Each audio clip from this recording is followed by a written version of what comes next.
देखिए, ये सारा प्रश्न भूगोल से संबंधित है और आने वाली परीक्षाओं में बहुत महत्वपूर्ण है। तो ये न केवल भूगोल से बल्कि इस तमाम जितने भी स्टेट लेवल का एग्जाम होता है उसमें पूछे जाते हैं। निम्नलिखित मानचित्रों में से कौन सा शुद्ध आकृति एवं शुद्ध दिशा को प्रदर्शित करने वाला एक उदाहरण है?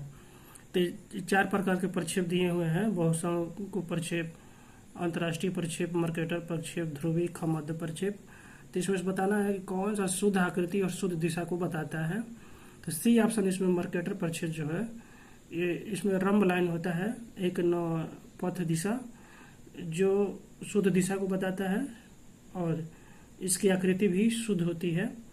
लेकिन ये एक सम क्षेत्रफल वाला प्रक्षेप नहीं है।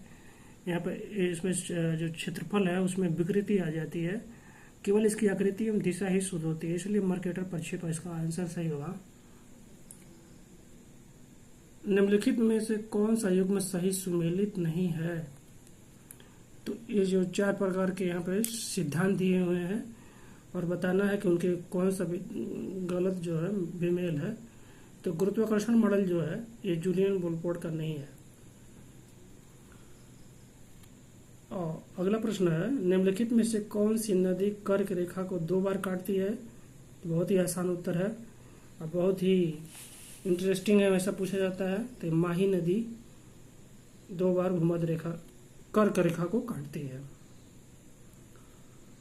अम्लाई में स्थापित ओरिएंट पेपर मिल को जल की आपूर्ति किस नदी से होती है? तो सोन नदी से होती है। ये मध्य प्रदेश में जो सहायक प्राध्यापक परीक्षा हुई थी तो उसमें जो भूगोल विषय था उससे ये प्रश्न है।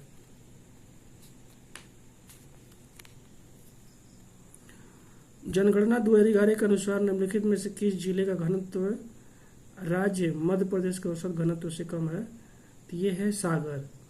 सागर का जो घनत्व है वह राज्य मध्य प्रदेश के औसत घनत्व से कम है। जनसंख्या घनत्व पूछा है। भूगोल में विषय सामग्री के कारण उत्पन्न द्वैतवाद को क्या कहा जाता है? कहा जाता है भौतिक भूगोल बनाम मानव भूगोल।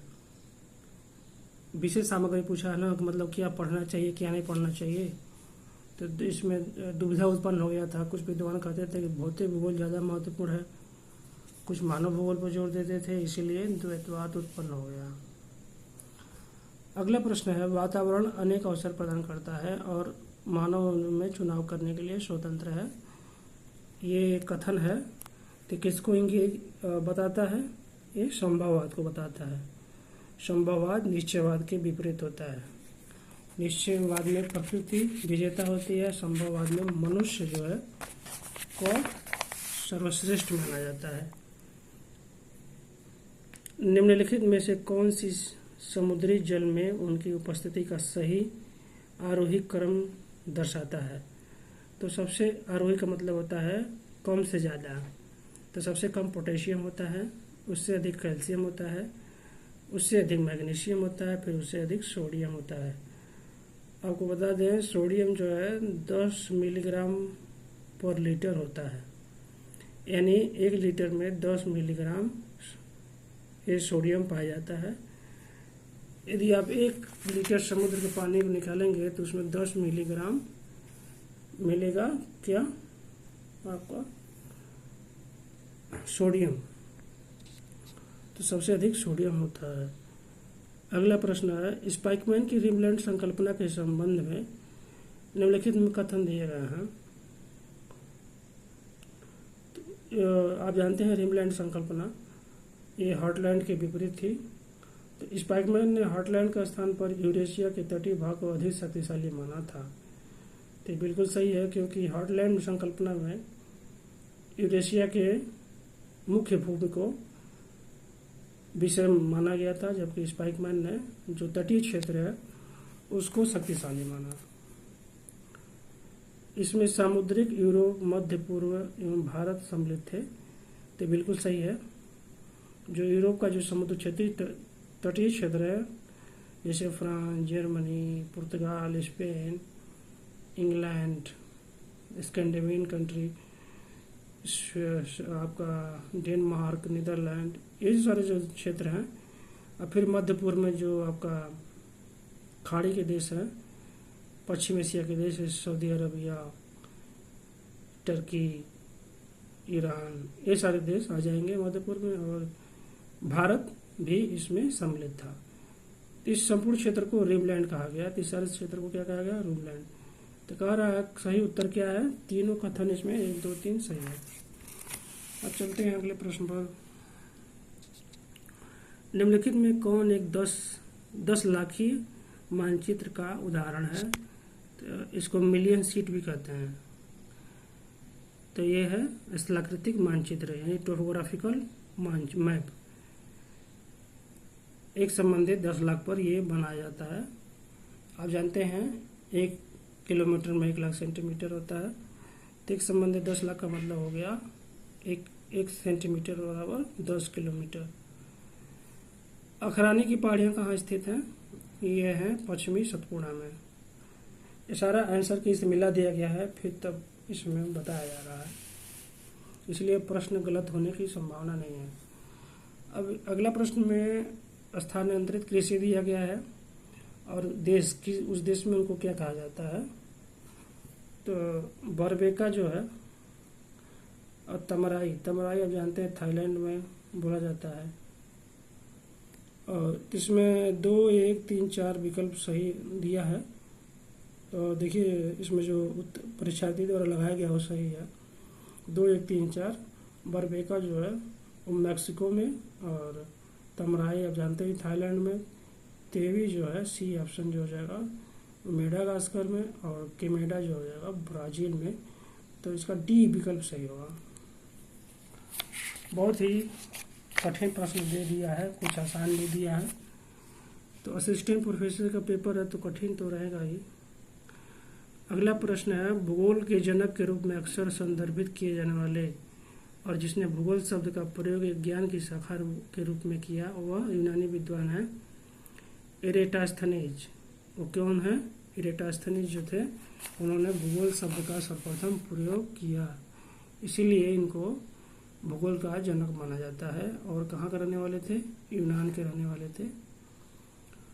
अगला प्रश्न है, कम विकसित देशों में प्रत्येक आयु वर्ग में महिलाओं की मृत्यु दर पुरुषों से अधिक होने का कारण निम्नलिखित में से कौन सा है? केवल कुपोषण, केवल महिलाओं का निम्न सामाजिक स्तर, केवल अल्प स्वास्थ्य सुविधाओं के कारण उच्च मातृ मृत्यु दर, उपयुक्त सभी। देखिए ये सभी है, क्योंकि जो कम विकसित देश हैं जैसे अफ्रीका के देश, वहाँ पे प्रत्येक आयु वर्ग में महिलाओं की मृत्यु दर पुरुषों से अधिक होती है, चाहे युवा हो चाहे बूढ़ी हो वहाँ के में, क्योंकि वहाँ पे अशिक्षा है, कुपोषण है और उनका जो निम्न सामाजिक स्तर है, इसलिए उनका स्वास्थ्य हमेशा खराब रहता है, चाहे किसी भी उम्र की हो। तो कम विकसित देशों में समस्या होती है, तो इसीलिए सभी उपयुक्त सही सही हो जाएगा। अगला प्रश्न देखिए, निम्न में से निम्न जनसंख्या भूगोल का जनक किसे कहा जाता है? जो 4 विद्वान दिए हुए हैं, तो ये बिल्कुल आसान है। जनसंख्या भूगोल के जनक को जीटी त्रिवार्था को माना जाता है। पॉपुलेशन ज्योग्राफी जो लोग पढ़े होंगे तो ये बहुत ही सबको याद रहता है। अगला प्रश्न है, शीतल पानी, धोरली एवं जट्टा में मुख्यतः किस खनिज के निक्षेप हैं? तो ये तांबा से के निक्षेप हैं, और शीतल पानी, धोरली एवं जट्टा ये तांबा के खनन एरिया में आता है, तांबा निक्षेपित एरिया है। बघेलखंड में मुख्य रूप से कौन सी मिट्टी पाई जाती है? बघेलखंड आप जानते हैं मध्य प्रदेश के पूर्वी भाग को बघेलखंड कहा जाता है। तो आपको लाल पीली मिट्टी मिल जाएगी, जबकि मालवा के पठार में काली मिट्टी मिलती है। तो इसमें बी ऑप्शन सही है। आगे चलते हैं, यदि माध्य विचलन के संदर्भ में प्लस और माइनस को नज़रअंदाज नहीं किया जाए तो माध्य से आए विचलन का योग क्या होगा? तो इसमें शून्य होगा। प्लस और माइनस को नज़रअंदाज नहीं करेंगे तो ऊपर वाला मान लीजिए माइनस में रहेगा, नीचे वाला प्लस रहेगा, तो दोनों को जोड़ेंगे तो प्लस और माइनस को जोड़ेंगे तो शून्य आ जाएगा माध्य विचलन में। अगर आप नज़रअंदाज कर देंगे, मतलब प्लस और माइनस को हटा देंगे और सबको फिर जोड़ेंगे तो प्लस 6 होगा, लेकिन नज़रअंदाज नहीं किया जाए, मतलब उसको प्लस माइनस को उसमें जोड़ा जाए। तो प्लस माइनस से जोड़ेंगे तो माइनस ही होगा, तो इसलिए शून्य हो जाएगा। तो ये ऑप्शन सही है। कोई भी आप डेटा लीजिए, उसको मान लीजिए 5 तक डेटा लीजिए, 1 2 3 4 5, फिर उसका माध्य विचलन निकालिए, तो आप पाएंगे कि इसमें शून्य आएगा। ये ऑप्शन।